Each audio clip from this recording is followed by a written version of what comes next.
गोलू की माफ़ी वाली मशीन। एक बार की बात है, एक छोटे से गांव में गोलू नाम का एक नटखट लड़का रहता था। गोलू बहुत प्यारा था, लेकिन गुस्से में रहता था। वह अगर नाराज हो जाता तो पेट को पत्थर मार देता, अपनी बिल्ली की पूंछ खींच देता, मम्मी से बहस कर लेता और दोस्तों से झगड़ा कर लेता। एक दिन गोलू ने सोचा, मैं क्यों सबसे माफ़ी मांगू, गलती तो उनकी है, वो मुझे समझते ही नहीं। तभी उसके दोस्त चिंटू ने कहा, तुझे दिल भी बड़ा रखना चाहिए, माफी मांगने में बड़ा दिल लगता है। गोलू को बात चुभ गई, पर वह माना नहीं।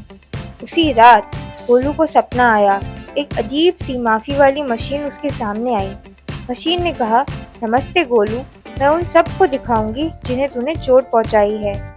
मशीन ने सबसे पहले गोलू की मम्मी को दिखाया। वो चुपचाप अपने आंसू पोंछ रही थी, क्योंकि गोलू ने गुस्से में कह दिया था कि आप तो मुझे समझते ही नहीं हैं।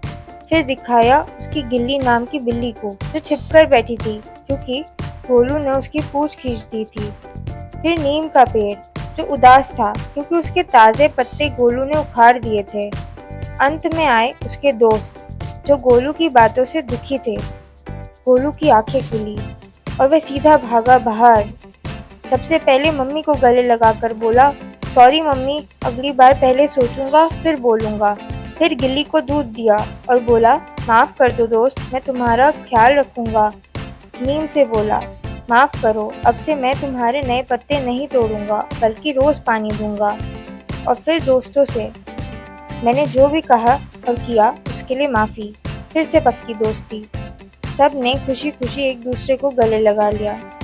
तब गोलू ने समझा कि माफ़ी मांगना कमज़ोरी नहीं, सबसे बड़ी ताकत है। जो माफ़ करना जानता है वह सबसे बड़ा होता है।